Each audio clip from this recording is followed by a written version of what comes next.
eu gosto de olhar a imagem. Então, eu vejo pelas imagens o que está escrito no laudo e vou conferindo, ver se realmente condiz. E muito importante, principalmente no seu exame, é quando vem o desenho, né, de uma face explicando o local de cada preenchimento e a quantidade. Isso facilita para eu mostrar para o paciente o que ele tem, né, no caso de preenchedores na face. Muitas vezes ele nem sabia que tinha ou achava que era um produto e, na verdade, era outro.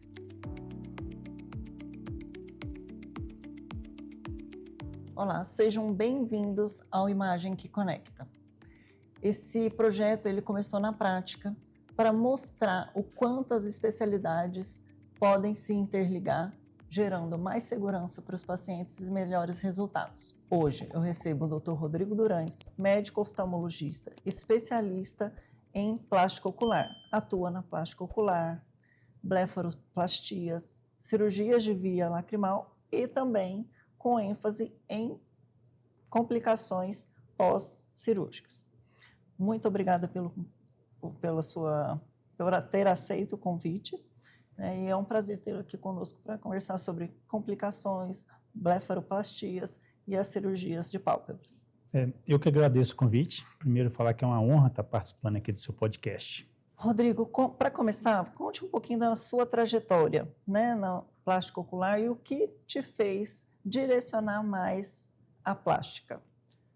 Isso. Primeiro, voltando lá atrás, antes da faculdade, né, que a minha vontade era fazer medicina para fazer cirurgia plástica geral. Aí, durante o internato, eu conheci a cirurgia plástica ocular, então eu passei um período acompanhando a cirurgia plástica geral e a oftalmologia. Foi onde eu conheci a cirurgia plástica ocular, que é a cirurgia que a gente faz a plástica em volta dos olhos, na região periocular, que são as pálpebras, órbitas e vias lacrimais. Foi inclusive um cirurgião plástico que me falou sobre a plástica ocular, que é a cirurgia plástica, mas que opera sentado, cirurgias de menos tempo cirúrgico. Na sua experiência, a área periocular é uma área pequena, mas é considerada uma cirurgia simples, né? Por muitos colegas ou muitos até pacientes não têm a dimensão do quão complexo é a área. O que você acha que faz diferença nessa, apesar de ser muito pequena, a área, ela ser tão delicada, exige um cuidado especial? Bem, de simples não tem nada, né? Até porque a plástica ocular é uma subespecialidade da oftalmologia. E na oftalmologia tem mais de 10 subespecialidades, porque é uma área muito complexa. Então, a plástica ocular, a gente tem que fazer primeiro 3 anos de oftalmologia, a residência médica, e depois mais 2 anos de subespecialidade em oculoplástica ou cirurgia plástica ocular. Então, só de especialização são 5 anos no mínimo. Então, é uma área muito complexa. Inclusive, a blefaroplastia, que é a cirurgia mais realizada, a cirurgia plástica mais realizada hoje no mundo, muita gente fala que é simples, só tirar uma pelezinha, não tem nada de simples, não é pele, você mexe pele, você retira músculo, reposiciona músculo, tendões, e os olhos só sobrevivem viavelmente, né, se a pálpebra estiver bem posicionada. Nos resultados, o que você acha que impacta, né, na cirurgia, principalmente de blefaroplastias, nos resultados insatisfatórios? Foi na técnica cirúrgica, na avaliação pré-operatória, o que é o carro-chefe e que um médico não pode deixar de avaliar para um bom resultado? Bem, hoje em dia, assim, cada vez mais vem surgindo complicações pós-blefaroplastia, até porque é uma cirurgia que está sendo mais realizada por vários profissionais, médicos e não médicos, e a complicação mais comum é da pálpebra inferior, até porque a blefaro inferior é menos complexa. Quando acontece mais é a pálpebra cair, que é a ptose, ou a pálpebra mais alta. Agora, a inferior, cada vez se tem retirado menos tecido e reposicionado mais. E a complicação mais comum é tirar muita pele, a pálpebra inferior abaixar e o paciente sofrer ou com olho seco ou com lacrimejamento em excesso. Nesse paciente que chega insatisfeito, né? Porque você, hoje, a sua atuação na correção de complicações pós-blefaroplastia, você é referência, inclusive você atua muito no ensino médico e também vejo que dá aulas em congressos, então é uma área que você acabou sendo referência tecnicamente e dando em segurança, porque o que a gente preza para os pacientes é segurança. E hoje a gente tem os pacientes que estão insatisfeitos com a blefaro. qual é o maior desafio para você nestes casos de complicações? Certo. Os casos que, como fala, complicações, já são casos mais difíceis, né? Que já são casos operados e, às vezes, multioperados. O paciente chega que já fizeram 4, 5, 6 cirurgias. Então, o principal é ter um planejamento para cada caso, tem que ser uma cirurgia personalizada ou, né, individualizada que a gente fala.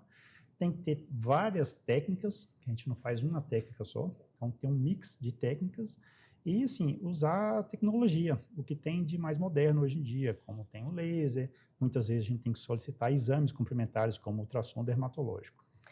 E o emocional desses pacientes às vezes conta, às vezes não, muito se conta, né? Porque eles já chegam abalados, às vezes com a relação médico-paciente já muito abalada, porque ou foi o colega, a gente hoje também tem profissionais não habilitados, Certo. né? Que virou uma terra de ninguém Isso.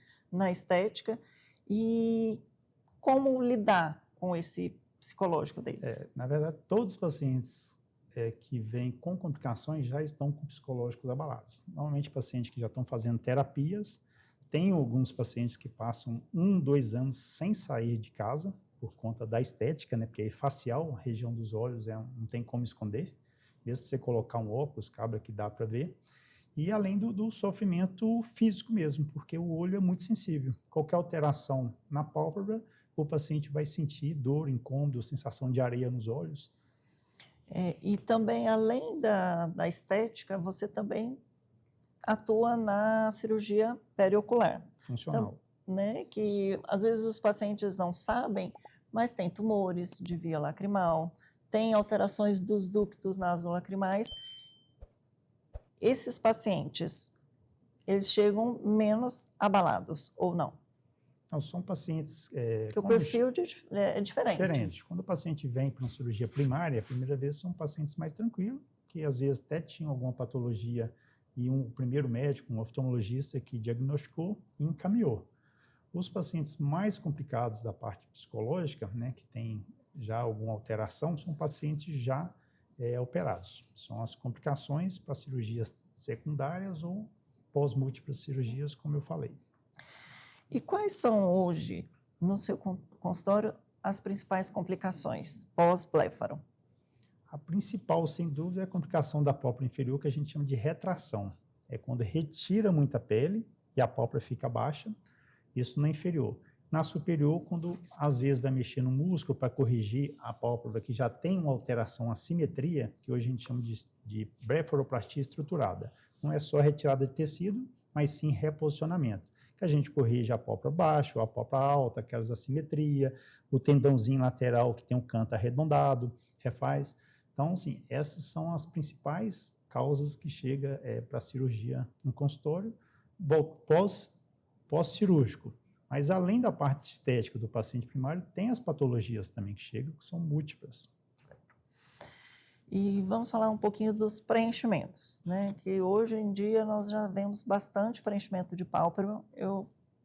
Muitos colegas, né, a partir tanto dos colegas dermatologistas, dos colegas habilitados que tem, se pode complicar com quem é habilitado, imagina com quem não é. E essa parte de preenchimento, onde que você acha que são os maiores riscos no preenchimento das pálpebras? Certo. Hoje, assim, muitos pacientes, principalmente mulheres, eu acho que em torno, não tem esses dados, mas eu acho que 60%, 70% das mulheres têm algum tipo de preenchimento. Inclusive, quando a paciente fala que não tem nada, não fez um ácido hialurônico, não fez um procedimento estético, um botox, um fio, fala, tá natural, 100% natural, é raro, né? É raridade. Então, o paciente que vai operar pálpebras que já tem algum preenchimento colocado, o ideal é fazer um ultrassom dermatológico, que é o mapeamento. A gente imagina que o paciente tem algum produto no olho. E só imagina, o ultrassom dermatológico vai mostrar o que o paciente tem. Às vezes a gente acha que é excesso de gordura e tem preenchimento, né?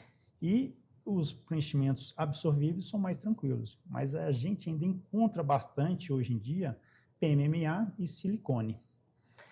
Até conversando com um colega, a gente falando dos produtos, né, definitivos. A gente acha até que o solvente do PMMA era até um conteúdo mais oleoso, porque é muito frequente aquele artefato, que quando a gente descreve que o artefato tem tempestade de neve, artefato em tempestade de neve é igual conteúdo oleoso. Ou é o silicone livre, né, que é aquele silicone industrial que o pessoal colocava antes, ou até algum solvente que eles usam para diluir, ou até o biopolímero. Quando a gente fala de biopolímero, o que é biopolímero no ultrassom? É a mistura de PMMA com silicone. Então, acaba que não é infrequente, igual você falou, a paciente fala assim, mas eu coloquei um médico, eles falam médico ou doutor, mas às vezes nem médico, né? Um profissional não médico, que fala era ácido hialurônico, e muitas vezes não era. A gente vê isso na prática, né? Vê, e o ultrassom está ali para mostrar que não é infrequente. A vantagem do ultrassom também que a gente vê o local exato onde o preenchimento está, a quantidade e consegue diferenciar um produto para outro. Né? A parte do ácido hialurônico, né, ele se comporta totalmente diferente de um PMMA, por exemplo. Quais são os preenchedores que dão mais dúvida? Assim, às vezes a imagem confunde. É um PMMA com a hidroxiapatita e e a policaprolactona, que usa como bioestimulador e também como volumizador. Então, na prática, você acha que é frequente os pacientes acharem que colocou uma coisa e era outra, e até qual plano, né? Você acha que é importante qual plano? Isso impacta no planejamento cirúrgico e no planejamento para correção? Muito. Os pacientes que têm preenchimento têm alteração de estruturas, principalmente os permanentes, né? Às vezes é um músculo, né, que tem abaixo da pele. A pele da pálpebra é a pele mais fina do corpo. A inferior está em torno de 0,5 milímetro, né? Superior em torno de 1 milímetro. Então, qualquer produto, substância que tem abaixo vai alterar a pele. E, às vezes, é um produto não absorvível no meio do músculo, que na cirurgia você tem que retirar esse músculo para conseguir tirar o produto. E, como eu falei, às vezes, um produto está na gordura, está dando aquele abaulamento, aquela gordura como se fosse aumentada, e é apenas um preenchimento que pode ser absorvido. Então, você tendo um mapeamento antes da cirurgia, você faz um planejamento mais adequado. Então, no ultrassom, né, dermatológico de alta frequência, a gente vê muito resíduo de ácido hialurônico. Os pacientes falam assim, nossa, mas fazem 6 anos ou 5 anos que eu coloquei, isso está aí ainda. Então, não é porque a indústria prega que o ácido hialurônico é em torno de 18 meses. Então, na prática, a gente vê que não é bem assim. A gente vê a longos anos isso é muito frequente. Os o paciente fala, depósitos. Já coloquei tem 2 anos, não precisa de fazer o exame, que não tem mais. Eu falei, eu já vi no exame, resultado de 5, 6 anos, ainda ter resquício de preenchimento. Bioestimulador também, né? Absorvível, fala em torno aí de 1 ano e meio, 2 anos, mas é variável de paciente para paciente, até porque o organismo não é igual de todo mundo. Né? E a quantidade, né? Tem alguns pacientes que a gente vê nas pálpebras, tem pouquinho, outros já... O caso de ontem, se eu não me engano, ela tinha tanto ácido hialurônico que rechaçava a gordura orbital inferior. Então, ao invés de estar protruindo para o osso, né, abaulando, ele já estava afundando. Então, tinha bastante. Esse a gente tirou, a gente fez a hialuronidase, que é um pré-cirúrgico também. Essa é a vantagem do ácido hialurônico, né, que você consegue dissolver. E assim, se você entrar na cirurgia imaginando que tem esse preenchimento, é totalmente diferente de você saber já ter mapeado antes. E você acha que esses edemas, né, que a gente vê muito edema pálpebro-malar, tem relação direta com o ácido hialurônico e isso impacta no seu pós-operatório? Tem relação com qualquer tipo de preenchimento. Bioestimulador, ácido hialurônico, ele vai dar mais edema, provavelmente porque ele dificulta a drenagem linfática. Então, está no meio do tecido, né, porque a drenagem das pálpebras já tem que atravessar o rosto, ou vem para submandibular, né, para baixo do queixo, ou para frente da orelha. Se tem preenchimento nessa região que a gente chama malar, vai dificultar essa drenagem, vai ter mais edema no pós-operatório. Então, tendo também já o mapeamento antes que a ultrassom, a gente orienta o paciente melhor. E esse edema no pós-operatório, ele fica muito mais prolongado? É variável de paciente para paciente e depende também do tipo de preenchimento. Por exemplo, igual foi citado o PMMA, a questão mais difícil do PMMA é que ele causa muita reação inflamatória no pós-operatório. Então, é muito variável de cada tipo de substância. Inclusive, os bioestimuladores são vários produtos diferentes, dependendo da marca, né? E até, você está falando da marca, que a gente tem o ácido polialilático, né? Tem de uma marca e tem de outra, que são os mais conhecidos, é o Eleva e o Sculptra. Eles, imunogenicamente, eles são diferentes. Apesar de serem a mesma substância, a gente vê que o Eleva, ele nodulou mais. Então, os pacientes que fizeram muito Eleva no pescoço, por exemplo, ficaram com muita nodulação, ao contrário do Sculptra. É lógico que eu falo que quando a gente vai fazer um preenchimento, tem alguns fatores. Quem preencheu, como preencheu, o que foi colocado e ainda tem como o nosso corpo reage àquele preenchedor. Produto. Então, o ácido hialurônico, ele é reabsorvível, mas o ácido hialurônico em mim, ele pode ser reacional diferente. Tanto é que a gente tem um ETIP, né, que é o edema tardio intermitente persistente, que é aquele edema que muitas vezes ele está associado com alguma virose. Ou a gente viu muito isso na pandemia, porque quem não estava com Covid estava tomando a vacina. Então, o ETIP foi lá para cima, na incidência. E a vantagem é usar a hialuronidase para dissolver o ácido hialurônico e de tirar aquele agente imunogênico. Então, essa é a vantagem. Eu vejo que, pelo menos as dermatos, né, o pessoal capacitado que a gente está convivendo, eles estão evitando, para sua sorte, fazer preenchimento de pálpebra. Eles estão fazendo bastante tecnologia, né? Apesar de preencher muito, mas... Tem chegado alguns preenchimentos de pálpebra. Não, assim, alguns poucos que tem ali superior ao redor, até que né? não fazem muito, mas inferior ainda tem. São poucos colegas que eu vejo preenchendo o superior. Não é comum. O superior é mais complexo, né? E aí o pessoal acha que tem um pouco mais medo da cegueira, talvez, né? Não só cegueira, porque às vezes causa pitose, né? Também fica muito aparente, porque está mais visível, né? Um que foi muito usado de preenchedor também, que é o hidrogel. Então, ele, que é o poliacrilamida. Então, o paciente fez, o último que a gente pegou, fez na glabela e ele escorregou aqui para dentro da porção medial da órbita. Certo. Então, ele é um dos... Migra, né? Tem alguns que o que mais migra, a gente vê na prática, é o silicone. Se você, por exemplo, faz no bumbum silicone, vai parar no dedinho do pé. Então, o que mais migra é o silicone. E também a gente vê nos linfonodos.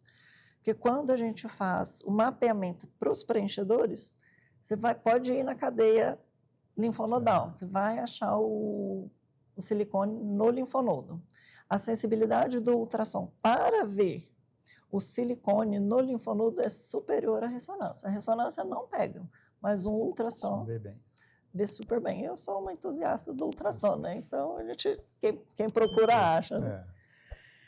Tá, e na sua visão, qual é o papel do ultrassom nestes casos? Tanto antes como depois, ou em ambos? Sim, de rotina, eu gosto de solicitar ultrassom paciente que já tem preenchimento ou paciente já operado, que aí você consegue também identificar antes, que a gente chama de fibrose, que são aquelas aderências de tecido, né, com a medida das espessuras de cada superfície, da pele, muscular, região de bolsa de gordura. A rotina de solicitar ultrassom são esses dois parâmetros, paciente com preenchimento ou paciente já operados. E a imagem já mudou a sua escolha de técnica e de plano cirúrgico? Não, nesses casos de paciente com preenchimento, muda totalmente, né? É um outro planejamento cirúrgico, é uma outra técnica, que às vezes você abre tudo só para retirar preenchimento e posicionar tecido sem retirar. Às vezes não precisa retirar nem pele e nem bolsas de gordura, apenas refazer, né, o posicionamento das pálpebras. E você acredita que o ultrassom, ele poderia ou precisaria ser mais difundido entre os colegas da periocular? Com certeza, até porque, assim, você pode falar melhor, não sei quanto tempo que está no mercado. Esse ultrassom que a gente chama de ultrassom dermatológico, é um mapeamento da região facial, né?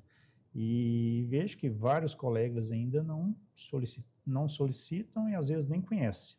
Pouco mostrado em congressos e cursos, então tem que ser divulgado, porque essa é uma tecnologia nova e que ajuda muito os cirurgiões. tem as colegas, né, que são as professoras, as mentoras, então já tem alguns anos, tem a doutora Jimena no Chile, que é a pioneira, tem a Fernanda Cavalieri no Rio, então elas estão há mais tempo que a gente, mas ele realmente está sendo difundido e mais conhecido agora. Por exemplo, nas jornadas e nos congressos de cirurgia plástica, eles estão se falando muito, né, por conta do facelift, do lift facial, e do problema também das pacientes terem os preenchimentos, né, tanto para avaliar o sistema músculo-aponeurótico pós-tecnologia, que eles dizem que causa muita fibrose, e a gente vê essas traves fibrosas no ultrassom, e a questão dos preenchimentos, que é uma terra de ninguém, né? Eu tenho 42 anos e eu brinco que o cirurgião que lute para tirar o que eu já coloquei. Então, é muito raro, não é frequente chegar paciente virgem de tratamento. Aquele rosto que todo cirurgião gostaria de operar, né? Com certeza. Que não tem preenchimento, não tem fibrose. Um rosto, uma pálpebra já mexida, já preenchida, a cirurgia é outro padrão. E eu queria aproveitar que a gente está conversando, e como você, como professor, fale um pouquinho para a gente dos seus alunos, que eu brinco que, e é verdade, né, que quem ensina, aprende duas vezes. Com certeza, ensinando sempre a gente está aprendendo, porque para passar alguma coisa a gente tem que estudar antes, tem a parte prática e a teórica. Eu tenho meus alunos que são os fellows, que são os médicos já oftalmologistas que fazem a subespecialidade em oculoplástica, me acompanha em toda a rotina de consultório, de cirurgia, e agora eu tenho um projeto novo de 2 meses para cá, que é a mentoria, que é mais abrangente. Além da parte técnica de poder acompanhar, a gente passa aquele know-how da vida toda, de 25 anos de carreira, fala sobre gestão de clínica, gestão pessoal, sobre vendas, sobre mudança de mentalidade. O objetivo é ajudar que o mentorado atinja, né, sua meta num tempo mais curto e com menos erros. Os erros que eu passei, tento ensinar para mostrar para eles, para não cometer os mesmos erros. E o importante também que a gente, voltando um pouquinho, é sobre a hialuronidase, né? Nós falamos dos preenchedores, falamos dos absorvíveis, falamos dos permanentes, e da importância da hialuronidase para a dissolução do ácido hialurônico. Na sua prática, isso é frequente usar, e a vantagem dela ser guiada pelo ultrassom, porque alguns pacientes a gente tem bastante paciente em comum e acaba que a gente dissolve para o melhor planejamento cirúrgico. Esses pacientes que chegam para a cirurgia, que tem o preenchimento, no caso o ácido hialurônico, eu encaminho ou para a médica que colocou retirar, ou quando eu já peço ultrassom, falo que seria até mais fácil já tirar o ultrassom, né, retirar, colocar o produto para absorver, guiado pelo aparelho, se torna mais fácil. Eu mesmo não retiro, porque eu só coloco preenchimento na região palpebral, eu não faço face, só faço região periocular. Então, são pacientes que já chegam ou de dermatologista ou de outros profissionais. Na prática, a gente vê bastante essa importância, né, do uso da hialuronidase, visando um edema menor no pós-operatório. E o ácido hialurônico, ele já, além do efeito volumizador e do problema também da drenagem linfática que você disse, ele tem um componente hidrofílico. Então, ele já puxa água. Então, se ele puxa a água para o tecido já vai ficar edemaciado. O que é isso? A gente vai falar que ele está inchado. Então, ele já fica inchado pelo volume, fica inchado pela capacidade de puxar água para o tecido, por isso que a gente faz até o skin booster, né? Para hidratação mais superficial da pele, e também pela dificuldade de drenagem. Então, estes 3 fatores levam a um edema maior e aí maior dificuldade no pós-operatório. Com certeza, tarda muito o pós-operatório, o paciente vai ter mais edema, aí aquela média que você fala que o paciente tem que fazer repouso, vai recuperar em tanto tempo, a gente tem sempre que alongar esse prazo. E dos preenchedores, né, eu vou lembrando, a gente vai conversando, dos preenchedores, você disse que o PMMA é o que dá a maior reação inflamatória. De todos os preenchedores, para mim, pelo menos na região periocular, o que dá mais reação inflamatória, que dá mais trabalho para retirar é o PMMA. pela intensa fibrose também que ele faz no Intensa tecido. fibrose de tecido, às vezes o paciente teve até necrose, né, que é a morte da pele, músculo, e aquele negócio está todo ali retraído. Então, você tem que, às vezes, retirar muito tecido, tem que colocar enxertos, enxerto de cartilagem, enxerto de pele. Tem casos que a gente tem que rodar o músculo, ou seja, pegar o músculo de um lado e jogar para a região palpebral para colocar o enxerto de pele em cima, senão esse enxerto pode perder. Então, são os casos mais complexos que eu tive, né? Acho que ano passado tive 3 ou 4 casos desses. Talvez uma tenha sido aquela do PMMA com silicone, que tinha um ectrópico, talvez. Isso, essa paciente teve que fazer, essa tive que rodar o músculo de um lugar para o outro e colocar enxerto também de pele. Então, você acha, né, nós estamos aqui conversando, falando da importância da interação do cirurgião com o médico que faz imagem. E o que você espera? Eu gosto sempre de saber o que o colega espera de um bom laudo e de um bom exame. Tem que ser, eu encaminho para profissionais que eu confio, que eu já tive vários exames e exames bem feitos. Então, o laudo, a gente sempre lê o laudo, mas eu gosto de olhar a imagem. Então, eu vejo pelas imagens o que está escrito no laudo e vou conferindo, ver se realmente condiz. E muito importante, principalmente no seu exame, é quando vem o desenho, né, de uma face explicando o local de cada preenchimento e a quantidade. Isso facilita para eu mostrar para o paciente o que ele tem, né, no caso de preenchedores na face. Muitas vezes ele nem sabia que tinha ou achava que era um produto e, na verdade, era outro. Tudo isso é baseado pensando no quê? Na maior segurança. A gente tem que investigar, né, o doutor Rodrigo Durão está aqui, é referência em blefaroplastias, em correções de complicações pós-cirúrgicas, saber com quem vai fazer o procedimento, que muitas vezes os pacientes chegam até você depois de alguns percalços, né, de algumas infelicidades, mas será que ele procurou? Será que esse paciente procurou saber com quem ele faria aquele procedimento? E que aí esse procedimento não deu um resultado tão legal. E aí depois vai te procurar. É uma fase muito importante, não só na minha área, na sua, mas toda a área médica de saúde, o paciente procurar, né, realmente pesquisar um médico que seja especialista na área e que tenha experiência, né? Porque muitas vezes vai só por rede social ou por anúncio e acaba que o profissional tem um anúncio grande, tem muitas coisas em rede social, mas não tem experiência na prática. Então, é questão de pesquisar, perguntar e pegar a referência. Vamos fazer 2 situações. O paciente sem complicação que veio até você, que teoricamente tem pouco produto, ou se tem o produto a gente tirou, porque a gente tira guiado pelo ultrassom, o paciente vem e faz o ultrassom, a gente identifica o ácido hialurônico, absorvível, né? Quando é absorvível, permanente não. Ele vem, a gente tirou e tirou com a hialuronidase. Como geralmente é o pós-operatório desse tipo de paciente? Certo. Primeiro, esses pacientes que retiram o ácido hialurônico, eu espero pelo menos 7 dias para fazer a cirurgia, né? Até porque tem a infiltração, pode ter algum edema, algum sangramentozinho. O pós-operatório não muda muito do paciente que retirou o preenchimento ou o paciente que nunca fez procedimento. O pós-operatório é relativamente tranquilo, porque a cirurgia é com anestesia local e sedação, mas o paciente tem que ter repouso, 2 dias, 48 horas de repouso, porque se fizer esforço, a pior complicação que pode ter é hemorragia. Hemorragia na pálpebra, o sangue para trás do olho, pode até perder a visão. É raro, mas pode acontecer. E no pós-operatório tem que manter a cabeceira mais elevada, colocar compressa gelada para reduzir esse sangramento que possa acontecer, além da medicação, que vai usar colírio, pomada e medicação oral para dor e antibiótico.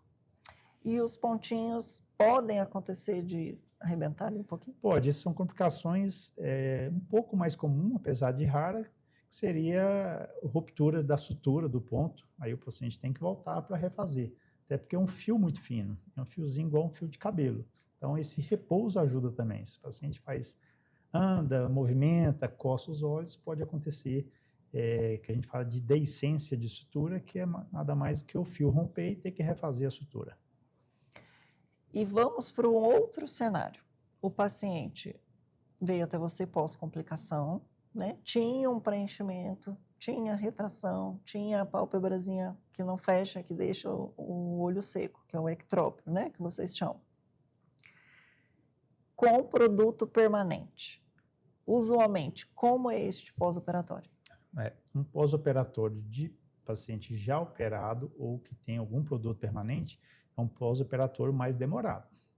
A medicação é a mesma, o repouso são os 2 dias, repouso total, mas o edema, que é o inchaço, o hematoma, o roxo, vai demorar mais tempo para absorver, para reduzir. Então, não muda muita coisa, mas o paciente tem que ter consciência que a recuperação total vai durar mais dias. E os pacientes procuram, muitas vezes, o resultado. Ele pergunta, eu vou ficar bem e como eu quero em quanto tempo? Certo. Toda cirurgia plástica, principalmente facial, palpebral, a gente fala que o resultado é após 3 meses, às vezes até após 6 meses. Com 1 mês na região palpebral, principalmente a blefaroplastia, já melhorou de 80% a 90%. Então, eu sempre recomendo, se o paciente tem um evento importante, tem uma festa, um casamento, uma formatura, operar no mínimo 1 mês antes, que já pode passar maquiagem também. Mas a recuperação total, melhorar todo aquele inchaço, a gente fala após 3 meses. Em alguns casos, após até 6 meses. Mas com 3 meses já resolveu praticamente 100%. E além da cirurgia, eu vejo que vocês usam tecnologias, né? Conte um pouquinho para a gente destas tecnologias usadas no intraoperatório. Certo. Hoje, no pós-operatório, né? Operou depois que faz o CO2, por exemplo? Não, CO2, hoje em dia a gente utiliza, nós fazemos a cirurgia com CO2 cirúrgico, que é uma caneta cirúrgica, que qual a vantagem? Que ela já corta e cauteriza ao mesmo tempo. Então, vai ter praticamente 0 sangramento ou muito pouco. Então, vai sangrar muito pouco, menos inchaço, menos roxo. Então, o paciente vai ter uma recuperação bem mais rápida. Isso na pálpebra superior. A inferior ainda não utilizamos 100% o laser quando é via externa. Quando é só tirar bolsas de gordura, pode-se usar o laser praticamente 100% da cirurgia. O CO2, que a gente chama de CO2 fracionado, que é o resurface, o rejuvenescimento da área periocular, a gente já faz em seguida a cirurgia. Acabou a cirurgia, o paciente já está sedado, porque evita a dor, já fazemos o resurface, que ele tem vários benefícios. Faz uma retraçãozinha da pele, aumenta a produção de colágeno e melhora até as ruguinhas finas em volta dos olhos. Então, o CO2 hoje é muito utilizado, eu faço em praticamente 100% dos pacientes. Além do laser novo agora que nós adquirimos, tem um que chama Cupil, que é um laser frio, que a gente faz a face toda. A vantagem é que pode fazer pacientes de pele mais morena com menos chances de mancha. Como mulher, essas ruguinhas muito finas, elas incomodam bastante. Se a gente passa a maquiagem, fica aquele caraquelado. Eu acho que todo mundo sonha em ter uma região periocular, né? Na região da pálpebra bem lisinha. Acho que e a o pele resultado é muito fina, bastante, né, Frasta? E às vezes você não pode tirar todo o excesso de pele, porque não é o excesso, às vezes é a qualidade da pele que é baixa. Então o laser, essa melhora da produção do colágeno, produzindo mais colágeno, deixa uma pele mais firme, além que faz a retração. E tem assim uma gama de tratamentos dermatológicos, que aí já não é minha área, que pode ajudar também essas peles flácidas que não têm excesso. Falamos do Dr. Rodrigo, atuante, amante da plástica ocular, das blefaroplastias, e o Dr. Rodrigo sem o jaleco. Conte um hobby, eu já vi que você gosta de cavalos, né? Já postou, foi num Aras, foi em qual país que você foi, que você postou? Portugal. Que a gente Na verdade, acompanha. o Aras mais antigo do mundo. Foi. Funcionando no mesmo lugar há quase 400 anos. Meu hobby, paixão desde a infância, né? Criação de cavalos e carro. Eu gosto muito de automobilismo. Então, eu tenho carro de corrida. São os 2 hobbies que eu tenho, assim, que eu faço fora da medicina, apesar que não está sobrando muito tempo. São projetos novos que têm surgido, não sobra muito tempo para o hobby. Mas eu estando em Brasília, final de semana, agora voltando ao autódromo, vou voltar a correr, mas sempre eu vou para o Aras andar, ou pelo menos ficar vendo os cavalos que já me satisfaz. Eu não sei quando o pessoal vai ter horário para você ir dar aula nos congressos, né? Porque é carro, é cavalo, mas pelo menos como marido, eu vejo que a sua esposa é bastante parceira, gosta também de cavalos, né? Eu vejo que o Gosta. Rony está sempre Essa é a junto. vantagem. Meus filhos não gostam muito de cavalo. Vão lá para Aras, para fazenda, mais para diversão. Já a Ronis, não, ela gosta também de cavalo, ela é do interior, gosta desse meio rural, que foi desde criança, né, conviveu em fazenda. Então ela sempre vai comigo. E assim, meus filhos gostam mais de viajar, ir para a praia, então a gente aproveita as férias e viajamos juntos. E o esqui? Ainda tem mais o esqui. Onde que ele entra aí? O esqui é um esporte recente, né, que eu estou praticando, tem o 3º ano seguido. Sempre gostei de esqui aquático, água desde criança, que eu sou do interior, lá tinha o rio, um lago, em Uruaçu, Goiás. Mas o esqui na neve surgiu há 3 anos. Convite de alguns amigos, nós fomos. Adorei, é um pouco difícil, né, aprender depois de certa idade, mas está evoluindo. Eu vi até a postagem que você fez, que caiu, né, e que ficou sozinho. Eu falei assim, gente, quase que eu começo a orar, pelo amor de Deus, volta o Dr. Rodrigo, que é perigoso, eu achei agora, bem perigoso. Né, nessa última viagem, né, do mês passado, tive um momento meio conturbado lá, que teve uma nevasca, todo mundo foi embora, eu estava esquiando, resolvi ficar para ver, né, conhecer outras pistas, e acabou que todo mundo sumiu, eu fiquei perdido, sem achar o caminho de volta. Cheguei a cair, tive que levantar sozinho, achar o esqui, mas foi tudo bem, nada muito perigoso não. Eu sempre gostei de esportes e aventura. O Imagem que Conecta é um projeto para mostrar como as especialidades podem se ajudar para maior segurança, melhor planejamento cirúrgico, melhor resultado para os pacientes. Agradeço demais a sua presença. Eu acho que foi muito esclarecedor, né? Aqueles pacientes que querem fazer a blefaroplastia, que têm curiosidades sobre a região periocular e que têm vontade, sigam o Dr. Rodrigo nas redes sociais para ver a rotina, né? Eu sigo você, eu vejo o seu anda a cavalo, né? Tem os fellows. Então, quem tem fellow, quem está nesse ensino médico como preceptor, ensina e aprende 2 vezes. Eu acho que isso é muito importante, porque está sempre em constante atualização, né, para melhor segurança, né, dos pacientes e também para a formação de colegas idôneos, com técnica adequada, com experiência. Uma mão, é sempre importante ter uma mão que nos ancora, né? Assim como a minha especialidade, eu também tenho as mentoras, também tenho as professoras. Eu acho que isso é muito, muito louvável e muito, muito bom ser professor. Parabéns. Obrigado. E, assim, além da gente estar aprendendo quando ensina, é extremamente gratificante ver um colega que foi aluno crescer no mercado, né, ter sucesso profissional. Então, isso é muito bom.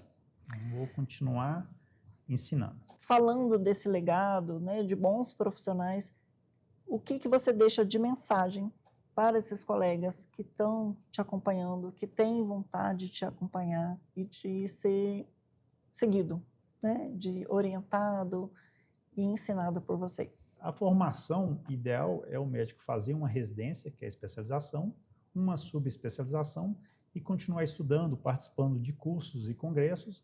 E hoje temos também a mentoria. Nós ensinamos a parte de cirurgia palpebral e temos a parte de gestão de carreira, gestão profissional, liderança, mudança de mentalidade, que faz toda a diferença para você sair do ponto A e chegar até o ponto B, atingindo todas as suas metas de forma mais rápida e satisfatória.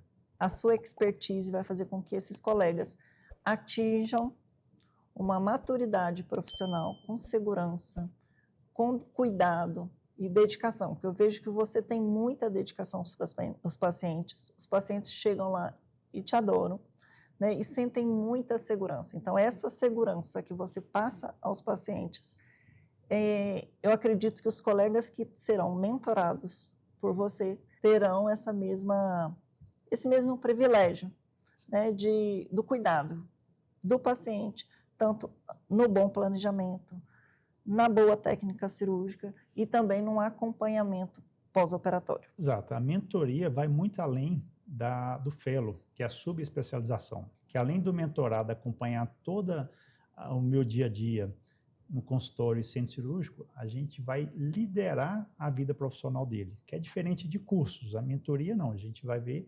individualizada o que cada mentorado precisa e orientar. Às vezes o mentorado só precisa de uma orientação para montar uma clínica, fazer uma parceria, ou gestão de tempo, trabalha demais e não consegue ter um bom faturamento, quer deixar de atender um convênio ou outro. Então, essa gestão que eu passei durante 25 anos da minha carreira para obter todas as minhas metas, isso que eu vou ensinar na mentoria. Mentoria é você passar o que você sabe, que você vive. Doutor Rodrigo, muito obrigada por ter aceito o convite, né, ter deixado aí um pouquinho do seu tempo para falar conosco sobre as cirurgias, as complicações, as blefaroplastias e nessa área tão atuante que você fala, tanto no dia a dia quanto dos congressos. Foi muito além da técnica, foi muito além do que a gente esperava, que conversamos com você sobre quem é o Dr. Rodrigo Durães. Muito obrigada, foi muito bom tê-lo conosco aqui para conversar e falar também da ultrassonografia, porque a ultrassonografia sempre ficou lá como segundo plano, desde que ela muito bem realizada, ela fez parte da estratégia, do planejamento cirúrgico e também na mudança de resultados. Eu, como entusiasta do ultrassom, né, fiz a radiologia, fiz até, algumas pessoas não sabem, mas eu fiz até a neuroradiologia e acabei me encontrando no ultrassom. E hoje é o método que eu mais amo, né? E eu acho que faz muita diferença na vida de vocês. Qual é a função minha como radiologista? Entregar um bom trabalho para que vocês façam ainda melhor o de vocês. Então, a minha função é ajudar vocês. Então, muito obrigada. Meire, eu que agradeço o convite. Foi uma honra falar com você e estou sempre à disposição. Querendo, pode convidar novamente. Eu espero que esse conteúdo tenha ajudado para mostrar o quanto a vida de vocês é importante, a segurança nos procedimentos e nos pós-cirúrgicos. Para você que deseja fazer uma blefaroplastia com segurança, a descrição de como achar o Dr. Rodrigo Durães estará aqui embaixo nas descrições. Compartilha, segue o nosso canal, compartilhe conhecimento, isso é importante para a segurança e até a próxima imagem.